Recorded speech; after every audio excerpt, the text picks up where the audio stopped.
Hi everyone, welcome to the next episode of Meeting Halfway. We got No, not the next episode. This is the current episode. Okay, wait, here. Let me start.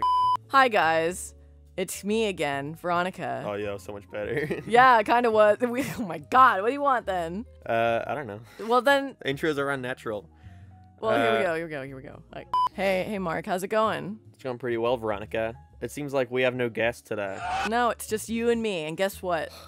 Oh yeah, okay. Well, where's Kellen? Where'd Kellen go? It's you, me, and our thoughts today. Oh no. And you know what we're gonna do? What? Talk about it. That's the podcast. Play the intro. Leave that in too.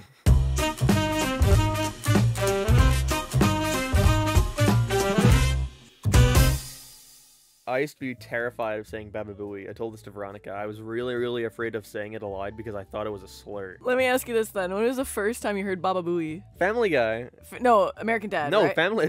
Bababooey, Howard Stern's penis, Bababooey. It's in both. It's in both. Seth MacFarlane loves Bababooey. That's the title for the episode. No, it's not. I know. Yeah, okay, you're fucking lying. I would have believed you. Seth MacFarlane put Bababooey in Family Guy when Peter's like at the Senate or something like that, and he just starts screaming Bababooey. But he even says Howard Stern in that little cutaway gag, so that shows that it's from that. It's from Howard Stern. Yeah, it's some guy mispronouncing some like golfing term. I'm pretty sure. No, it's him mispronouncing a character from the Flintstones, right? Do you call him Bababooey? No. I thought it was. Is it Bababooey? It's Bababooey, isn't it? Bababooey. Who from the Flintstones would sound like Bababooey? Bababooey. Yeah, Bababooey Flintstone. Bababooey Flintstone. Yeah, no. This so is gonna bother me now. I was really scared of saying it, but then Sunny started saying it, and Veronica started saying it. Well, no. Sunny started. Okay, so we have a server. If you don't know, we call ourselves the Gooners. We have a server called the Goon Squad, right? The Goon Cave. And Sunny likes his shit-eating memes, right? You know, he loves his fucking shitty memes. And one of the memes he would send us all the time was the clip from American Dad, where what's his name? It's Healy, and she's like, "You're idolizing a murderer," and then Steve's like, "Yeah, well." Bababooey. And they all start laughing. Everybody laughed at it. Wait, Joe, play the clip real quick. Yeah. You guys are pathetic. You're idolizing a murderer. Oh yeah? Well, Bababooey. He would do that all the time, right? He would do that all the time, and it would piss me off. Like, I would tell him to shut up. Like, I fucking hated it, and he would spam it, right? All the time in the server. And I was on Sunny's side with this. I thought it was funny. Yeah, so Mark and Sunny would constantly be like, well, Bababooey. Like, over and over and over, right? To the point where I was like, okay, if you can't beat him, join him. So I started saying it a lot too. And it got to the point where we would say it all the fucking time for everything. Like everything you could think of. And most recently we were watching Smile, the hit new Paramount horror movie Smile. Anytime someone came on the screen, we go, Bababooey? Yeah. She'd like walk in the room and look around and we'd be like, Bababooey? Our friend Ray,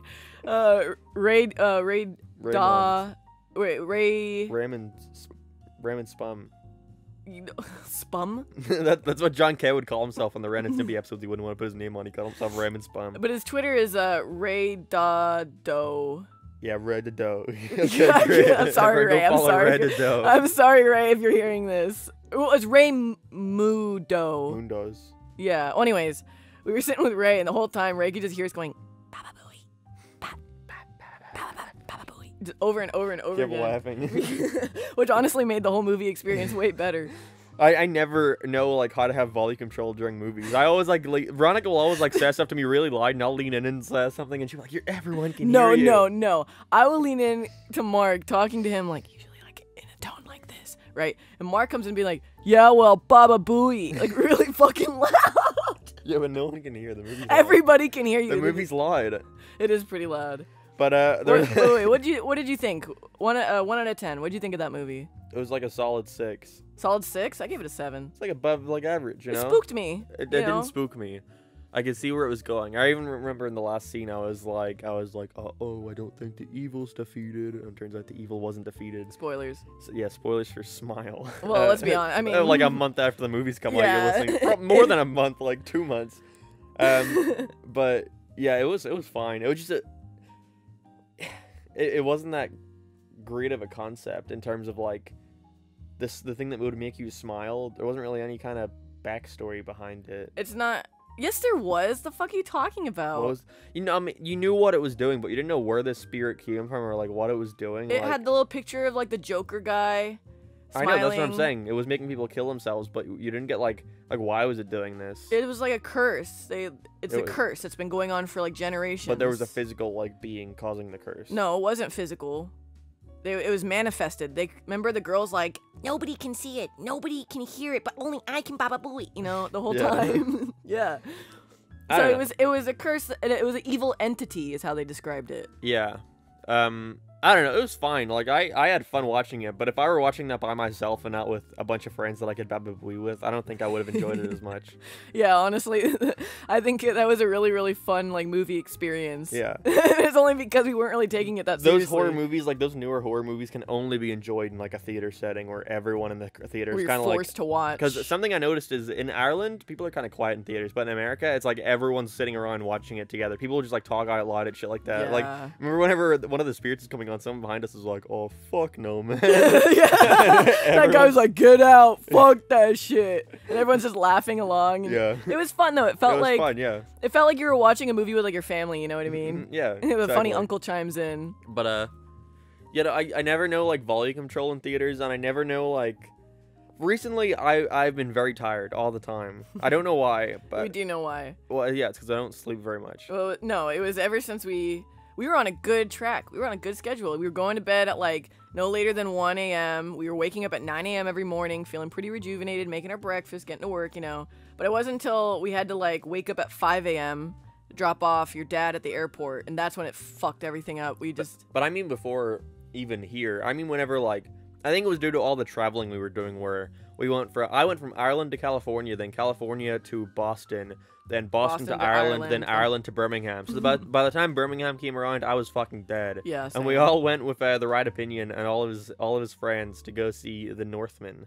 That's what it's called, yeah. Well, no, we went to Insomnia, which was a that's what we gaming went to convention, Birmingham for. and then everyone wanted to go see the movie The Northman, which I was stoked about because Vikings, dude, fucking, it's intense. It was a brutal. good movie. It was a good Don't movie. fuck but off. like, No, but like wait, an no, hour pause, in, but like time an out. hour in. Time out. You passed out. like You didn't watch it in the movie. Like an hour in, I was like, I'm enjoying this, but I was at the same time, I was like, oh, I'm sleepy. You fell asleep and were snoring so loud throughout the movie. It was a thing where I kept like closing my eyes, and then I'd wake up and it would be in like a different scene, and I'd be like, wait, how long was I sleeping for? And then I'd like, I wouldn't even like process that I was falling asleep. I just wake up again, and I'd look around, and Veronica would be like, you're snoring so fucking loud. I would wake him up and be like, dude, you're snoring. Like, I remember my reaction was like, I don't care. I'm too tired. I don't care. You looked at me, shrugged, and like closed your eyes, and went back to sleep. For the rest of the movie. And then I woke up again during the final battle.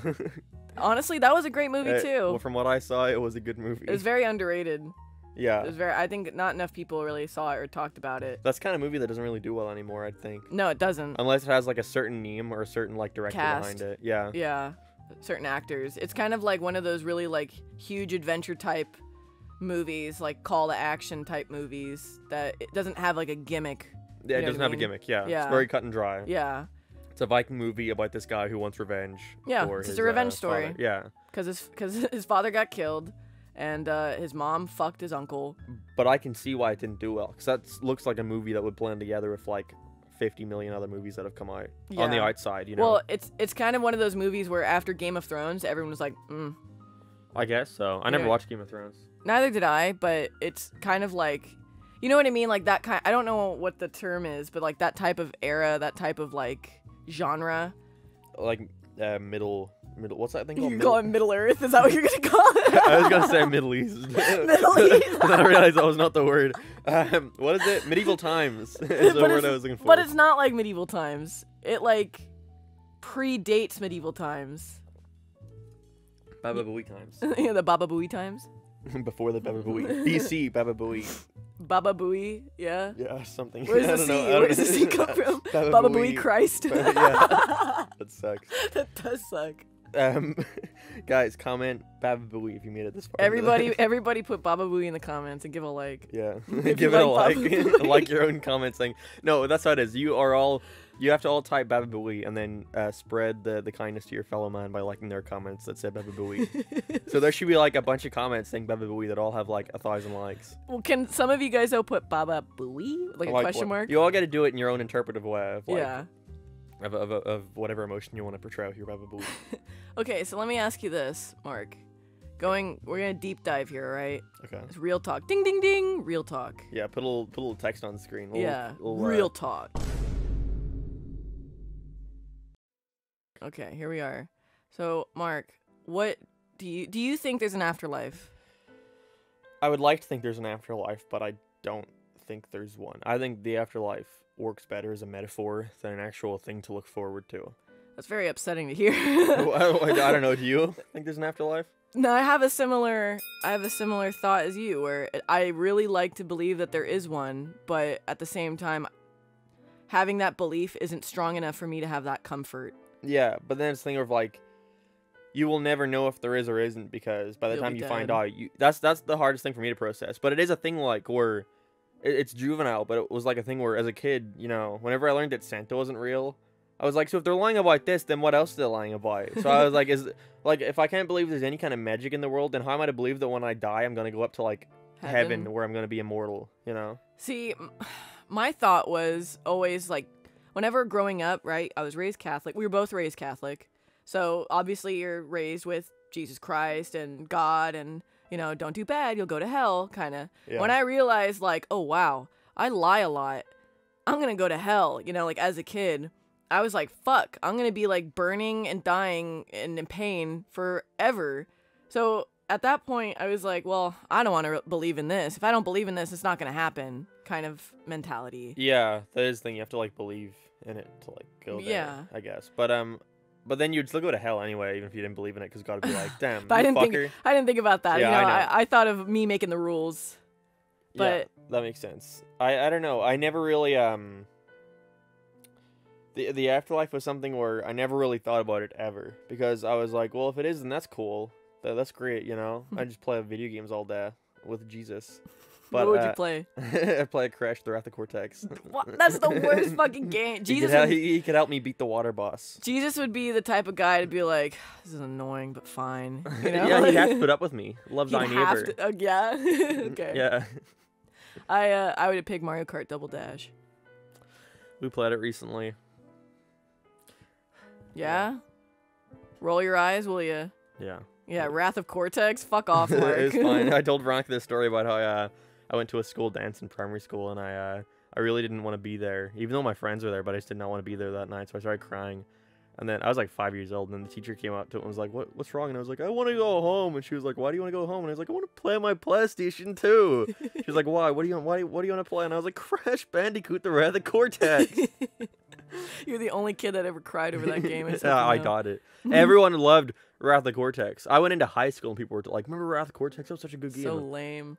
So lame. Makes me smeh.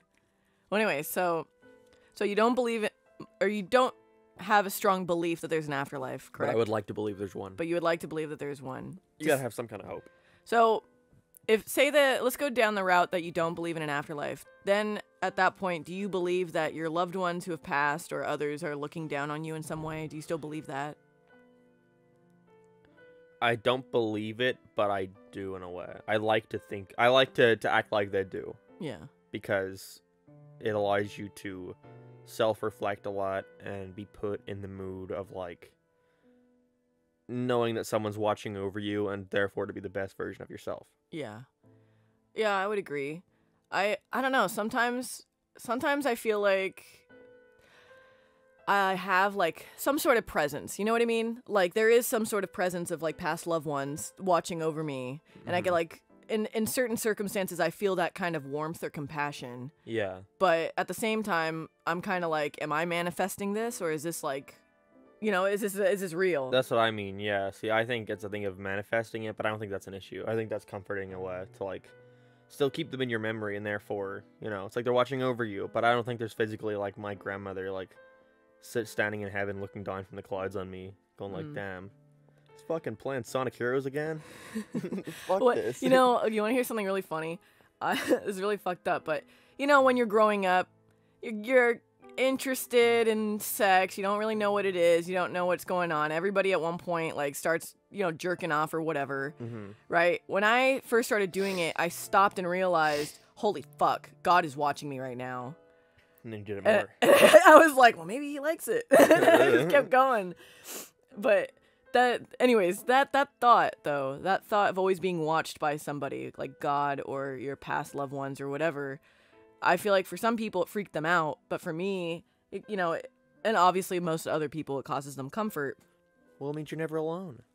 But then at the same time, I break my brain by thinking, well, I'm only thinking this to make myself feel comfortable because I don't want to deal with the reality that one day I will die and that's it. See, I know that I would only do it to feel comfortable, but that would be like, well, if it makes me feel comfortable, then it makes me feel comfortable. So. See, but I can't sit in that comfort because I know deep down, well, when you die, that's it. I guess I don't know for sure, See, but you don't know know what I mean? for sure. But it's easy to have that thought of like, well, who cares? I'll be dead. But it only really dawned on me recently because I always had that mindset of like, who cares? Whenever I die, I'll be dead. Who cares? That's my time to relax. But then, But I told you that story where I was in Ireland a couple months ago, back in like May, and I was watching the Ricky Gervais show on my phone, and it was like my 5th time watching it. But I was watching through it, and I was really tired. It was like 5 a.m., and I was like, oh, I'll just turn it off and like watch it later. There's always more time to watch this because I was like, it's my 5th time, so I can watch it another point. But then it clicked in my head like there is going to be a point in time where I physically cannot watch this thing. I do not even have the option because I'll be dead. And then I tried to think about that, like what that would feel like, and I'm like, oh, that feels like nothing. And then that's when it clicked, and I was like, oh fuck, like I won't even like be able to think that I'm dead. And that's when it started to freak me out, very recently. In May, huh? May. When May I was there? No, after you left. Oh wow. A couple weeks after. See, for me, I was 19 and I was going through a breakup, and I was so sad, and obviously like I'm over exaggerating, I'm super super melodramatic about it all, right? And I'm just like thinking to myself, God, I wish I was dead. I fucking hate feeling this sad, like I want to die. And then I stopped myself and I was like, wait a minute, I'm gonna die one day. I will die one day. That's a fact. Everyone dies. Like, what the fuck? And it just completely shattered everything. I had been carrying on with like not a word, well, obviously not ever worrying about like death ever. Mortality. Yeah. And then I realized like I'm not immortal, like holy fuck, and a good way to kind of combat those thoughts was drinking. I would drink a lot, right? And so that kind of carried on, but it wasn't until recently, this last year, I got sober and started going to AA, and trying to like better myself and mentally, physically, whatever, what have you. But those feelings, the same feelings from when I was 19, that feeling of like dread and mortality kind of sunk back in. Well, because it never really went away, it seems like it's more like you repressed them for that long. And so not having an outlet for those feelings just made them creep up again. And that's the thing where you have to properly face them. And to which I'm having, a difficult time. I find myself having a difficult time enjoying things because as soon as I'm having a great moment, kind of like a core memory, instantly my thought is, oh, well, you better hold on to this because this is going to go nowhere when you're dead. Like you can't properly enjoy pulling the curtain down from Sunny showering. Yeah, like splashing Sunny in the shower and opening the door while he's taking a shower and running away. Like, that's a core memory. But then at the same time, it's like, that's fleeting. Yeah. And it freaks me out, man. I do take some kind of solace in knowing that is going to happen to everyone someday. So that kind of puts me at ease, but it never truly is like... I don't think anyone really can come to terms with their own death, like 100%. So yeah. It always is like a thing that looms in the back of my mind. That idea. See, I get more sad at the idea that other people are gonna die than me myself. Like the other day, I woke up and got some work done, and then I went to bed at like 5 a.m. Then I woke up at 9 to upload a video, and then I was like, I'm going back to bed for like an hour. So it was like 12 p.m. at that point. So I went to bed, and that little wench walked up. And I was thinking about that little wench, and I was like, this little wench is like 13 years old, but look at him, he's like running around shit. And then I was like, I'm gonna have to, within the next decade, like, watch that little wench die. And that made me really, really sad, because I was looking at him, and I was like, he doesn't even know that he's gonna die. He's just gonna do it someday. He's not even gonna remember, like, any of us. Yeah. And then I thought about, like, well, 20 years from now, that little wench is gonna be nothing more than, like, a distant memory. Like out of the 80 or so years in my life, that little wench will have taken up, like, 5. Yeah. Such a small portion. And then that made me really sad. So then, it was that thing of realizing that I'm much more sad at the idea of other things dying and me having to like be in a world without that thing, rather than me myself, because I'll be dead. Who cares? It is that it all comes back to that, you know. That was one. It's very interesting that you say that, because that was one thing I remember when I was 19 going through this. I talked to my uncle about it, my Uncle Chewy, and I was like, man, I'm really freaking out about dying, dude. Like, I'm really young, and I know it's not gonna happen for a while, but I don't know. And he was just like, well, here's one thing that'll help you. When it happens, you won't even know. That is freaky. And I'm like, I don't know if I'm like comforted by that, but at the same time, I'm like it fucked me up even more. Like, well, what was that guy, that celebrity you were telling me about, who died in their sleep, hit their head and then died in their sleep? Bob Saget. The idea of dying in your sleep is like the scariest thing in the world, because you will never be able to react to it. Yeah. You will never know that you could just go to bed and then that's not it. wake up. That's it. But it's not a thing of like not waking up, because you're just not well, anything. yeah. That's what's freaky about it to me. Part of me though has that like that small belief of spirituality, like the souls of others who have passed somehow guide us. But like I said, it's like very, very small belief. Like it's something where I like to believe it, because you have to believe it. Yeah. It's the only hope you have for like life after death. Yes. It's all you can believe in, and it's a good thing to believe in it, even if it's not real. It's a good thing to believe in it, because it does give you that like bit Peace of optimism. mind. Yeah. Well, what do you think about reincarnation? I don't believe in reincarnation for the slightest. No. No, that's a no offense to anyone who believes in that. It's a dumb idea to me. Why is that a dumb idea to you? The idea that like my body, my matter, my soul can like come back in some way in the physical form of something else, but then at the same time, like that's not even me at that point. It's not like I'm gonna wake up in like a fucking like slug's body and be like, whoa, I was Mark a couple minutes You wake ago. up in a Sunny TM body. Yeah. Who wakes up, look at my hands? No! Ah! Yeah, it's a thing where I'm not gonna look around and be like, whoa, I'm this thing now.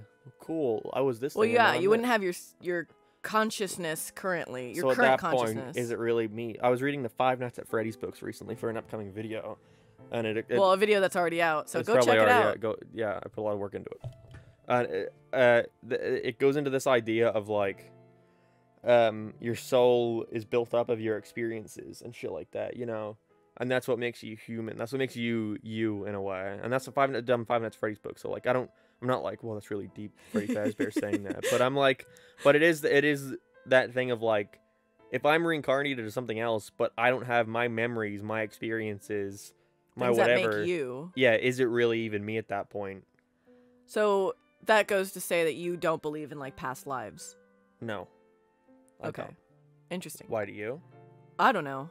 I never really like put thought into it. Me I just neither. know people think of that. That's my like. I don't put thought into it either. That's my biggest like. You asking me like Yeah. that's my like first thought. Like no, don't believe in it. I feel like it's interesting, you know, like my brother recently was dealing with this so-called psychic, and a lot of her really weird type of you know, traditions and cleansings and whatever, right? What have you. But it is something where, you know, they deal with, oh, this was you in a past life. We're going to bring these memories back to you. That kind of stuff, you know? Mm-hmm. And to me, it kind of just comes off as malarkey, you know? See, though, even if it would come off that way, I could never tell someone not to believe that, because if that gives them some kind of peace of mind, then Yeah, that's not good. Like I said, to me, it comes off as malarkey. Yeah, But I also am not the kind of person that would judge somebody else for thinking that way, you know? It's kind of like, I kind of lump it all with the same idea of religion, where it's like, I'm not going to tell you, like, your religion's dumb and what you believe in is dumb. Like, that's not real, you know? Everyone is, you know, handles things differently and perceives things differently. Copes with things differently. Yeah. And part of me kind of wishes that I was very strong in religion, so that I could have that comfort and not feel this this constant dread. It's hard for me to. My family used to be very religious. We go to church every Sunday. Well, I stopped going after a couple of years. I vividly remember playing Mario Kart in the Wii. My mom being like, "Coming to church," and I was like, "Fuck no, I'm not going to church. I'm playing Mario Kart." Fuck you, Mom. I'm playing Mario Kart. I'm playing Luigi Mario Kart. I'm playing Gwiggy. So I just stopped going to church. because I wasn't getting anything. It's not like I listened to the priest. Yeah, you're whenever I was just there. there. I was there because it was tradition. But we still went like every Christmas, every Easter, for the mean stuff. But then my granddad died whenever I was 2013. I was 11. So whenever I was going into high school, and I was very close with my granddad. He lived like right down the road from me, and I would see him every day. And after he died, because he died in like a way where he went in for a very simple surgery, and on his leg. And the first thought whenever I heard he was going in for surgery, like my little dumb kid brain was like, "Oh, is he gonna die?" But then I was like, "Don't even ask that because that's dumb. He's not gonna die. He's going in for like the basic surgery." And then he was in there for like weeks. It was a basic operation, but he was in there for weeks and weeks. And I remember my mom was at the hospital, and I called her on the phone, and I was like, "Was he gonna be okay?" And she was like, she didn't say yes or no. She was just like, "He just keeps getting more sick." And I was like, "Oh." And that's when I was like, "He's not gonna come back." So then I woke up one morning, and my mom came in and told me that my granddad died. That whatever he was getting removed from his leg was waited too long to be treated, so it just started spreading up the rest of his body. And so it was either amputate his leg and have him lose a lot of his memories and kind of be like a shell of his former self, or he dies, and he died. So I remember sitting, it was like in December too, so it was around Christmas time. So I remember at Christmas, I was sitting playing Sonic Lost World in the Wii U, and my parents were behind me, just going like, I just don't know if it's hard to have faith in God after something like this could happen. This man who, my granddad was like a really, really good man. He always just wanted to like he was well past the retirement age and was still like working, like, he was like the best person I knew, and he died for nothing. So that's when it was kind of like, well, would God allow this to happen? But then it's the idea of like, well, maybe like that God would allow stuff like that to happen as like a test for your faith, But then at the same time, it's kind of like you take someone's life to test another's. Is that like moral? A loving God? Is that a merciful God? Yeah. Those questions that you ask yourself. So after that, we stopped going to church just because my mom like lost faith, and I already wasn't interested in going to church, so it's like, well, whatever. So we don't go to church anymore. Yeah. And my relationship with God is the exact same as it was whenever I was a kid, where it's like, I'd like to think there's a God, but if there's not, then so be it. Yeah. I don't know when I lost my faith. I never really had, it's kind of the same thing. I never really had a strong one to begin with. I was raised Catholic. I was forced to do catechism classes because I had to go through communion and confirmation. And just as I remember, I had a similar instance. I wasn't playing Mario Kart. I was watching Ned's Declassified. And I didn't want to go to catechism class because I wanted to watch Ned's Declassified. And eventually my mom, like, once it was over, she was just like, whatever. But around, like, freshman year in high school, we had my father got arrested for hitting me. I'm really downplaying it, but it's mostly because I just don't want to elaborate too much on it. But got arrested for it, and as a way for my mom to get all of us to group as a family, we all went to church, which felt like a punishment. So at that point, that's when I started looking at church as a punishment. Like, I got in trouble because I told the authorities what happened, which resulted to him getting arrested, which also resulted to us having to be forced to do court therapy and now forced to go to church. So it felt like everybody was against me, and now my punishment is going to church. And that's, I think, when I started having negative connotations towards God and religion as a whole. Yeah. And so that's kind of when I started dropping the faith, I guess. And leading on, I always kind of just like, before I go to bed, I always say the Our Father prayer. I'm just like, it's just habit. I used to do that as a habit every night until I started like falling asleep before I got the chance to. Before you started watching TikTok and falling asleep. No, it was, as a kid, it was like, well, I want to think about this little thing before I say my prayer. So, but then I just fall asleep. Yeah. But yeah, I used to do Our Father, and I used to do the Hail Marys. No, it was Our Father who art in heaven, that one, and it's always Hear Lem had you sleep. I trust in God, my soul will keep. The rough corners around my bed, the rough angels overspread. Matthew, Mark, Luke, and John, God bless me and the bed I lie on. That is a... Less stuttering, but I'd never heard that one. that's what my granny would make me do every night. Those two, Our Father, and then that one. Because in school, in Ireland, I went to Catholic schools. And in my primary school, one of our things was every week we'd have to go home and learn prayers, and we'd have to come in and see how many we could recite off the top of our heads, and we get like, a point for every prayer we could name. So yeah, I was very much growing up in that kind of environment, but I was never that, like, my high school had a church inside of it. Yeah, a church religion class too. I had to learn religion for 7 years? No, well, you could have, but I learned religion for 5 years. You had to do it for 3 years with everything else that was mandatory. For the first 3 years of high school, everything's mandatory. For the next 2 years, you can pick 3 subjects you can do. So you can kind of pick 3 of your interests, but you had to also do English, math, science, and religion. But then for the last 2 years, you could just do nothing. You do 3 subjects of whatever you want. So I dropped religion, but I liked religion class in that I hated like having to learn the stories and write down, because the exams were like, what happened in the story of Jesus and the Bingus Man and what and the Bababooey and what was the lesson there, and you kind of had to discuss the lesson, which I was like, whatever. I hated, like, you get extra points for quoting the actual like verses and naming which verse it was, like John.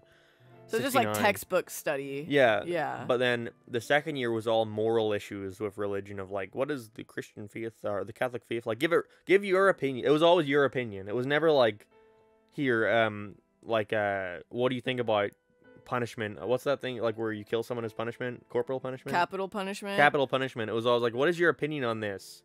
And give reasons that support your thing. So it's like, I think this is deserved, as it shows this, and this, and the Bible even supports this with this, and this, Yeah. I liked that a lot, because it was actually... You are a type of person, though, that likes critically thinking.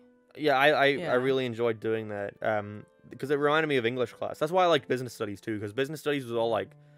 Business studies with common sense. It was always like, this is fucking John's business, and it's not doing very well. He's tried this, and this. What else could he try to increase his business? And it's like marketing strategies. Even if I don't know the 5 exact marketing strategies that we had to learn in class, it's not like... It's common sense. It's common sense to know, like, what to write down, like, oh, switching up a product, like, redoing it, like, or, like, advertising it more. Stuff like that, where it's like, I know what to write because it's common sense. That was my favorite stuff to do, so that's why I didn't mind religion. But when it came to the time of like picking 3 subjects to do for the last 2 years, I was like, "Fuck religion!" I don't need that in my everyday. Let me ask you this: if you had a child of your own, would you raise your child with religion? The little Sonny TM. Yeah, you have baby junior Sonny TM. Baby junior. BB Junior. I would. I think we've discussed this before in context to, like, having a kid. I would raise my kid, maybe not with religion, but I would raise them with the values that religion teaches, the moral values of, like, love thy neighbor, like, golden rule, treat people like those you want like to be treated. Yeah, stuff like that. Mutual respect. Yeah, like, treat your kid to be like an upstanding gent, or proper dame or goddess. Yeah, beautiful goddess. I don't know what the dame is the word. Dame is another term for woman. Oh, you never heard? Oh, just to make a tangent, you ever watched the Super Mario Brothers movie, the IRL one, with Bob Hoskins? Long ago, I fell asleep during it. There's a part where he goes up to Big Bertha and he's like, "I'm Mario, your main man. Grab a Dane, made of Spain." And that's all. That line is always stuck out. Wait, Joe, play it real quick. The name's Mario. I'm your main man. You Ramadan, you can of Spain. It's all on YouTube, actually. It is, yeah. What do you mean? I remember I found out about the Mario movie, and I was like, "There's a fucking Mario movie that came out like 30 years ago." And I looked it up on that movie. I looked it up on YouTube, and the full movie was there, and I watched like 10 minutes of it, and I was like, "This shit's fucking boring. Where's Mario?" Dude, I loved the Mario movie. I had it on VHS. It had the cool cover with him and John Leguizamo. Guiguizamo.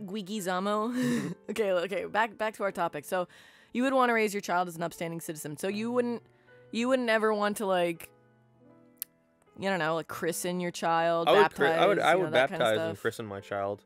You would? But I would only make them go through communion or like confirmation or whatever if it were readily available. Because in my schools, it was all every kid did that. Like we would take a break. One of our school days would be going to the nearby local town church and learning how the communion is going to go. Like Yeah. we would do like recitals for the communion, basically. Yeah, we did the same thing. But ours was like catechism classes. that's what I'm saying. Yeah, so Yeah.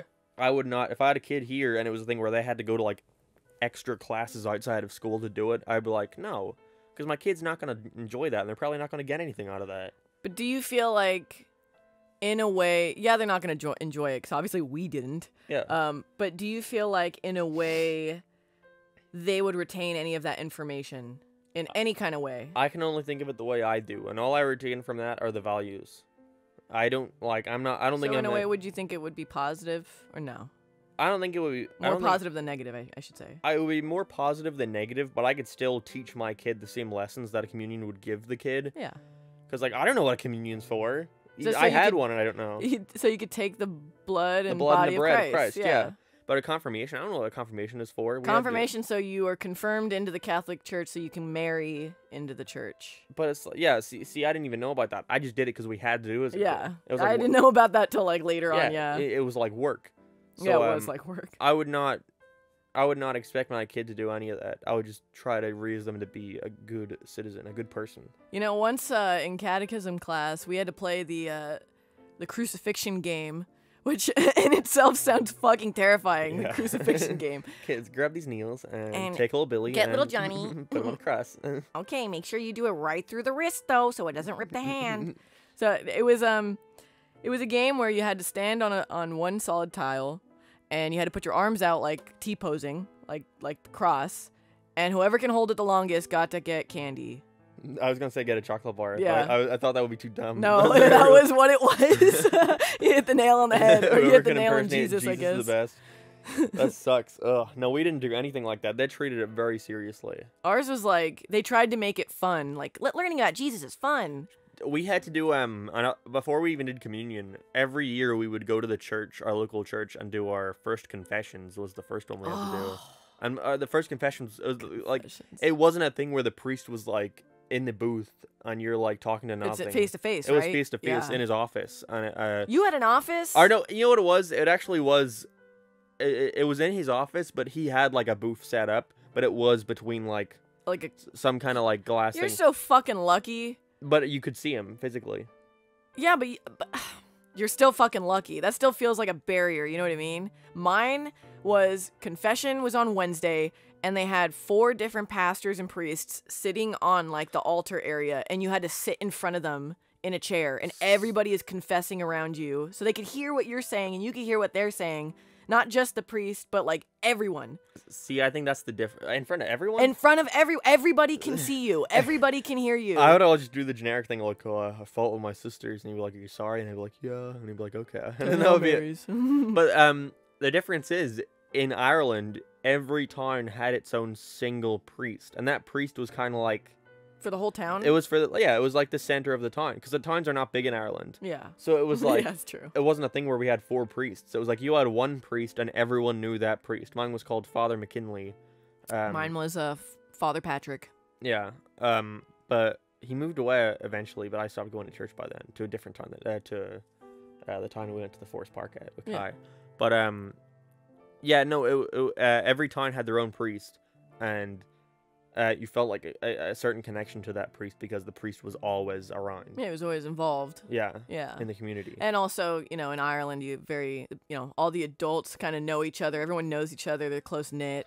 So yeah, when Veronica was in Ireland, I went to get my hair cut like a month after she left, and my dad was in the hairdressers with me because he knew the guy cutting my hair and just talking to him, and he was like, "Did you hear about that like American girl that was wandering around here?" And my dad was like, "Oh yeah, she was staying with us." And he was like, "What? Really? Like, I left a statement, I guess. Everyone knows everything in Ireland. They do, yeah. Everybody knows everybody.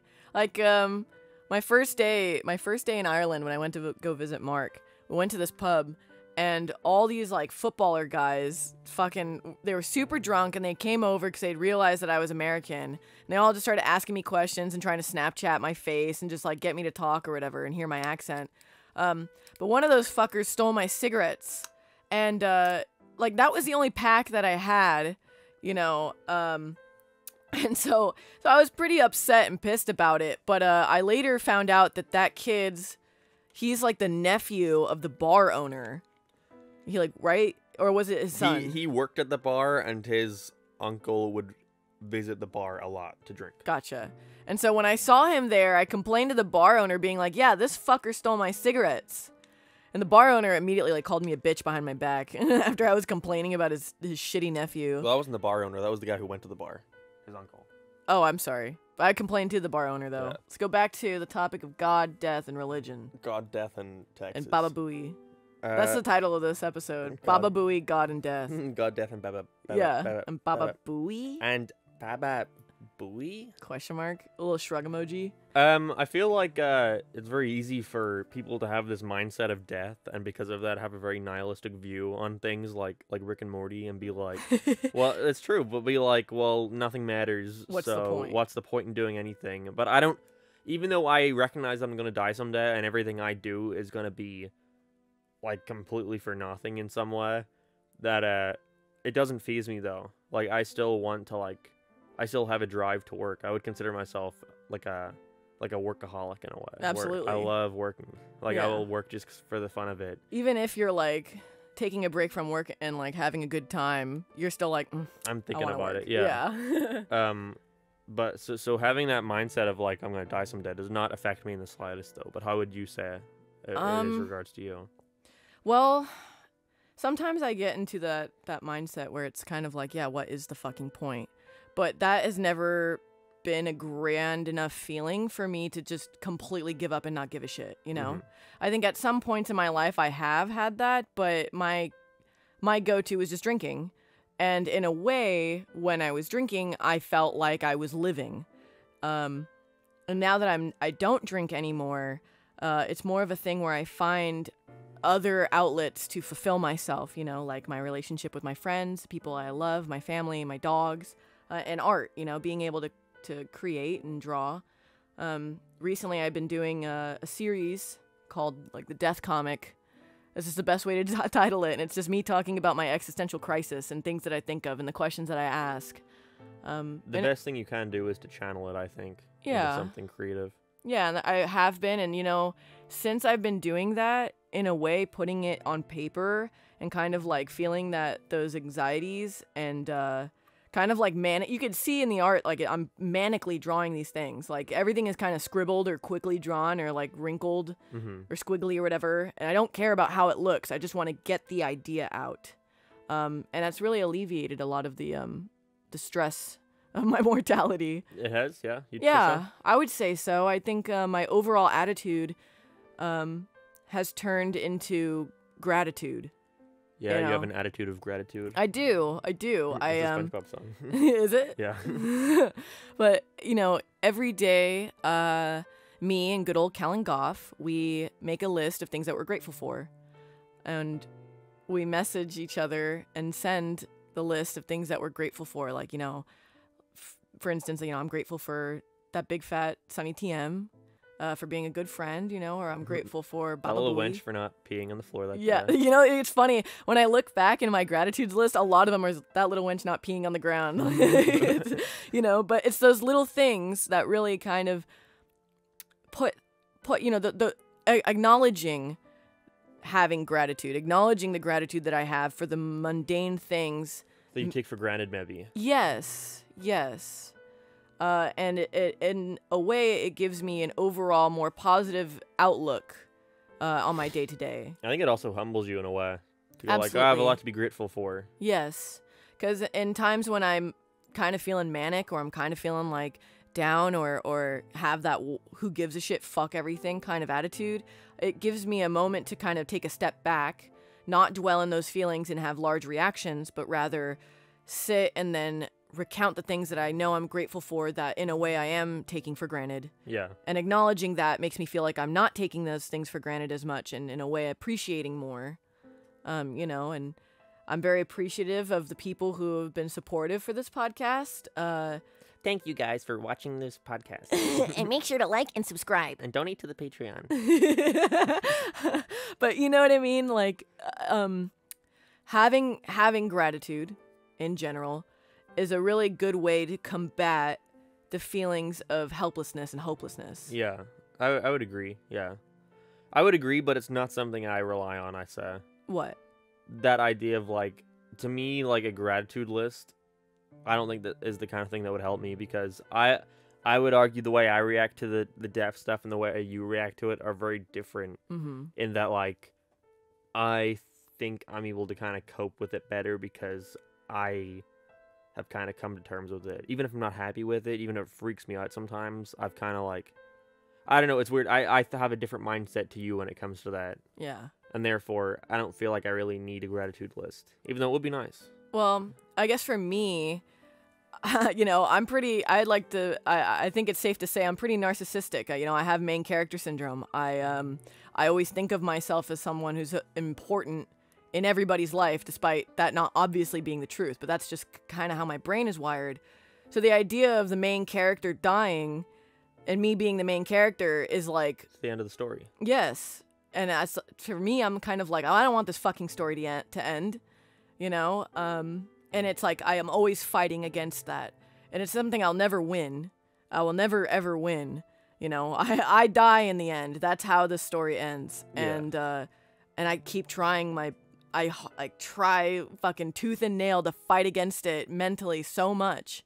But the only way I've found that helps me cope or deal with it, maybe I don't accept it. I haven't gotten to the point where I accept it, but to cope and deal with it, I kind of surround myself with gratitude. You know, I humble myself. You know, I kind of knock myself down a peg. That's good. And realize, you know, the reality of the situation where I'm not the main character. I'm just one of many. I think I have main character syndrome in the idea of needing to prove myself a lot. I can get very defensive at times, which is, I think, one of my biggest issues. I would disagree. I don't know. I feel like when someone says something that I disagree with, when someone like says something about me that I personally disagree with, I feel a need to I need to explain to you my mindset on this so you change your mind. But then I also, after like doing that, I always go like, I'm not going to change anyone's mind. What am I doing? But that is that thing of like wanting to prove yourself in whatever it may be. I think that's the way I would have main character syndrome. I see. Yeah. It's weird because you would think that I would kind of have that similar thought process because of me just explaining, you know, my main characterness, but I'm always kind of like, well, if they don't see what I see, fuck them. Yeah, you seem not really care what anyone really thinks. I never have. I really never have. And there have been instances where I've had former friends, you know, say certain things and build narratives about me, or just random people online build narratives or theorize about my life or how I am, and a lot in which are untrue, but I don't make it like a point to try and prove them wrong. Yeah. A really good advice that I'd gotten from you is don't say anything and just keep living and progressing, and that in itself proves them wrong. Yeah, that's the piece of advice I always give to like a friend, because while I do have that defensive mindset, I rarely act on it. Yeah. Only sometimes I will act on it. Which is why I disagreed with you. I was like, but you know. But I have those thoughts, you know, of wanting to, even though I don't do it very much. I would have done it back in like 2018, but not anymore. I kind of learned not to. What's worth arguing over? What's worth arguing over? Yeah. But the piece of advice I give to all my friends whenever something like that happens is like, all you can do to kind of prove them wrong is to keep on living and keep like doing your best and prove to them through your actions that you're doing better, and that like you don't need them, or you know you're completely happy the way you are, you know. And every time I've said that to someone and they do that, I've only ever seen it go well, and that it proves them right, as the other person will like clearly get like annoyed. Yeah. Or try to retaliate. That's seeing that someone is out there doing better and not reacting to them and not responding to them. Yeah, which is like, I would say I'm a pretty reactionary person, or have been in the past. I think since I started sobering up, humbling myself, keeping those around me who mean a lot to me close, and just kind of recognizing, you know, what is really worth getting upset about, and what's really worth putting your energy towards. Since then, I've only ever improved. You know, I don't really associate with a lot of people who kind of had this kind of mindset where we kind of all got together, congregated, and talked shit. And we'd fuel each other with the negative, just negative conversation. You bond over the negative conversation. Yes. For mutual disdain for certain people or Yeah. certain situations or whatever. And kind of taking myself out of that equation and really working on myself and keeping those around me who have only ever positively progressed me has only proved to be more fulfilling in my life. It made me, I feel like, be a better person. Yeah. I would say that would be my biggest piece of advice for anyone listening right now who's in a similar situation. I would recommend that you to kind of distance yourself from anyone who isn't like improving, like isn't good for your mental state or isn't good to be around. Yeah. Kind of remove yourself from that and try to be the best person you can, because you only do like go around once, Yeah. Why use that time surrounding yourself with people who only thrive off of negativity and therefore make you a negative person? And it's something I don't like, because that's one of the things that I get most offensive about is when people say that I'm a very negative person, because in real life I would think that's farthest from the truth. agree. It's farthest from the truth. I think if anything I'm a very optimistic person. Yeah. Well, except about the Super Mario Brothers Except movie. about the Mario Brothers movie. Let's not get into that. People will get mad at me. That's the main thing I'm negative about, really, is my opinions on media. That's it. But it's I have to also add that your negative views on certain media, it's always through, like, you always explain yourself. It's always through my lens. It's never like, I Yes. don't like this because other people are happy. It's, I don't like this because this, and that. But other people just see, like, oh, he doesn't like this. They also just assume that, like, because you just vocalize the things that you don't like, that is just your overall opinion. Yeah. And it's easier to vocalize your negative opinions and also, make a video on it than it is to, like... It's easier to explain why something doesn't work than why something works. Yes. But also, if something works, there's less of a reason to kind of go into it. Because it's like, they figured it out, Yeah, it's obvious. But yeah, no, I really don't like that kind of perception online of, like, being a negative person.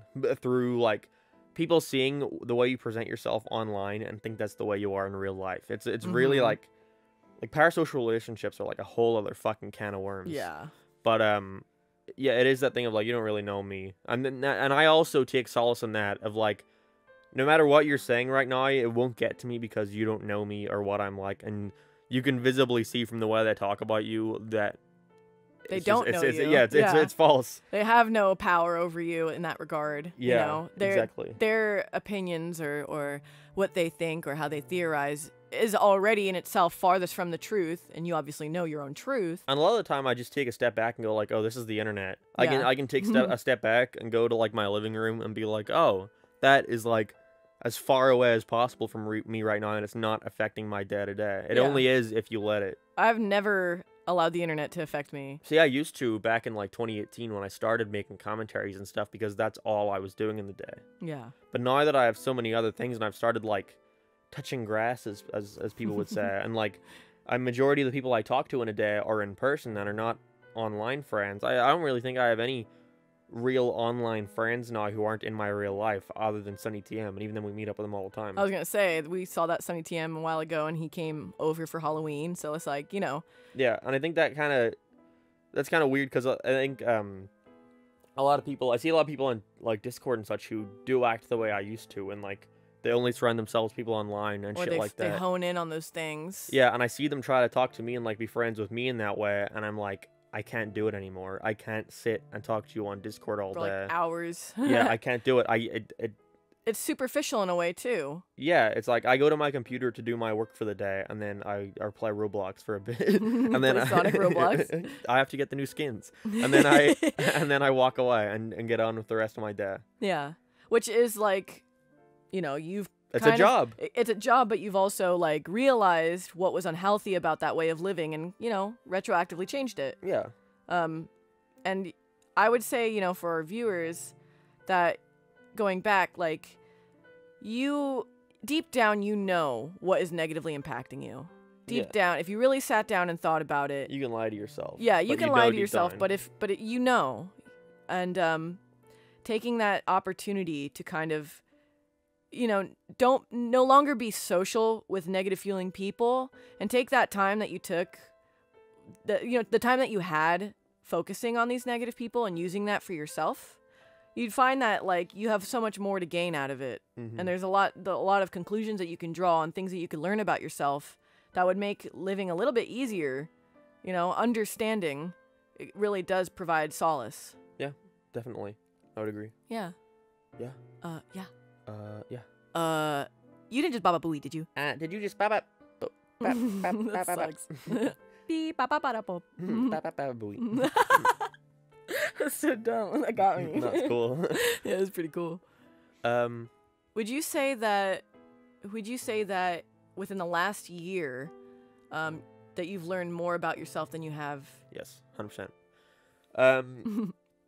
Then you have to finish the question. Well, yeah. When in Ireland, it's very much a thing where in Ireland I have like 2 friends. I have my good friend Tom the mouse, and I have another friend called Oron, who I rarely talk to, just because it was kind of that friendship that really majorly existed because we went to school together. I had a lot of friends in high school who I was only friends with in a high school setting, who I would never meet up with outside of school, other than Tom the mouse. The mouse.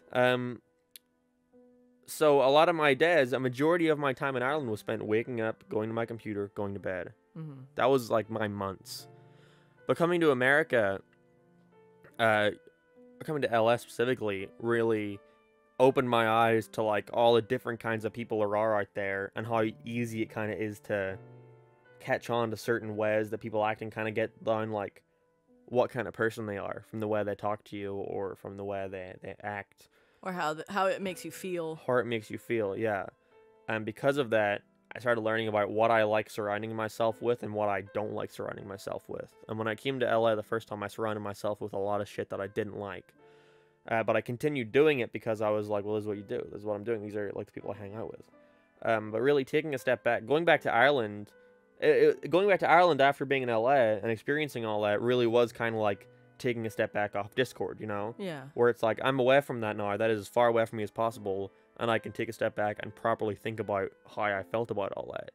And because of that, because of taking a step back and really being honest with yourself, it allows you to know what's best for you. And it made me realize, like, oh, at any point in that time, I could have taken a step back, but I only chose to surround myself with it because that's what was easiest to do at that time, instead of trying to change anything about the way things were going on. And only because of that, I was able to vocalize what I wanted, and what I didn't want. And I think coming out of that, I've changed a lot in this past year. I would agree. Yeah, I would agree. You're a very emotionally intelligent person. I've said this multiple times, you know, but you're a very, very smart person and one of the smartest people I know. Stop. Take the compliment. But you know, I would agree I would agree with the same sentiment where it's, you know, this last year I did a similar thing where, you know, I've realized that the habits that I'd have, the people that I would hang out with who would enable these habits, and just how I would navigate my life was very detrimental to not only my mental health, but the friendships around me. And just how I carried on was a very selfish and self-centered way. And kind of just making mistakes and hurting people and being ashamed of what I had done, and kind of like taking a step back and not talking to anybody for like a month, and kind of reevaluating how things have been going and how I'd been carrying on and who I'd been associating with. And kind of just like getting rid of those people, working on myself, trying to understand myself, why I was doing these things or why I was carrying on the way that I was. And just having gratitude, you know, for you, for the Gooners. Humbling yourself. Yeah, really. It's the best thing you can do. It really is. And all it takes is taking a step back. Yeah, if you don't take accountability for the shit you do, or like take a step back and kind of understand shit, you're not going to go anywhere. Your life's going to remain the same. And you can lie to yourself for a certain amount of time, but you always know deep down that you're not happy with the way things are going. But people only still put themselves through that because making that change is so hard. Yes. It is. It's not an easy task to step back and reevaluate your life, the way you've been acting for like your life. Yeah. Or for however long, your years, months. But once you do, I think you'll find that on the other side of that, you come out a better person. I agree. I would wholeheartedly agree. And you only have such a short amount of time on this world, so why not try to reevaluate yourself and be the best version of yourself as soon as possible? Yeah. So you can spend the rest of your life being able to grow from that and change and be the best version of yourself you can be. And be the more like, time, be like Bal. Hit no, the I was gritty. gonna say be like Sonic the Hedgehog at the end of Sonic and the Black Knight. What does he say? I used to know this quote. He's like, it's like every world has its end, but that's why you have to live life to the fullest in the time you have. Or at least that's what I figure. Okay, wait. I remember at one point I was at I was in a very dark place. Mark quoted, was it Sonic 06? Yeah. What did he say? What does he say? He says, nothing starts until you take action. That's what he says. And I sent that clip to Veronica. So annoying. It pissed me off. And then I sent Meet the Robinsons. Keep moving forward. And I sent Sing the movie. Where the only way when you reach rock bottom, the only way you can go is up. Yeah, I sent all three of those things. It's funny because the Sonic one, the Sonic 06 one, I was like, that's fucking annoying. But then to keep moving forward, I was like, oh, I love Meet the Robinsons. And then you sent me Sing, and I was like, okay. That was for you. Cause I Yeah. don't like Sing, but you like Sing. I do like Sing. So I see one for me, one for both, and then one for you. Ah, beautiful. Ah. But yeah. Yeah, I would agree. And you know, What do you think, commenters? Reply below. no, they're gonna reply with Bababooey. Reply with Bababooey and then give your big existential thoughts under it. I know, say everything that, but always end it with Bababooey or say, Yeah. have a Bababooey day. This video show. Veronica started saying to Kellen, have a Bababooey day, and he never acknowledged it. I was like, hey, Kellen, have a Bababooey day. No, I think he did. I think he did acknowledge it. Oh, really? Yeah, That's I think he funny. said it back. But you know, all it does take is just effort. And sometimes, you know, it's kind of hard because you feel like you're running out of time. And you don't have the time to make these change. You don't have the resources to really improve.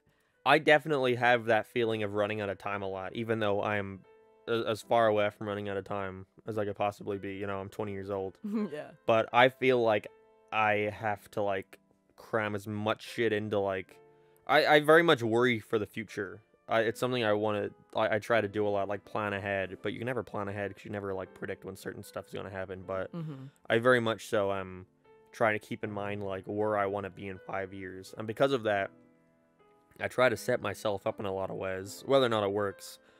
So I try to do a lot of stuff I need to do this just to see how it goes. Yeah. Like making a pilot right now. It's like, well, I have the abilities right now to do so with an expendable income. And so why not? It's not out of any sense of I want to do this so I can make a bunch of money, or I can do this because I think I can make a really good thing. It's like, I have the ability to do this and I want to, so why not? But a part of that is I don't know if 10 years from now I will have the ability to do something like that. So Yeah. why not take advantage of the resources that I have at this point in time? I don't like putting shit off. Even if it means that I have to do 5 different projects at once, because I very much am pulling myself between a bunch of different shit at the same time, and working on my LS Mark channel, or working on Splash Dash, working on this podcast that we've been trying to do for a year, trying to make the pilot, and all this other shit in the back of my head. I want to learn how to play an instrument at some point. I want to write a book at some point. I want to do a children's book with Veronica. I think that'd be fun. Yeah. It's called Sunny's Big Fat Adventure. Sunny's Big Bababooey Adventure. Sunny in the Big Bababooey City. In the Big Bababooey tree. In the tree. In the Big Bababooey tree, yeah. Watch out, Sunny. We're gonna trademark your name. Just you wait. What? No, yeah. So, in some ways, that's not good, because there has to be some room for leisure in your life. It's Yeah. never good only To fill focusing everything on work. with just work. And that's what I'm trying to do, because I have a lot of I balance work and leisure well enough, but it's I'm either working or I'm doing something with others.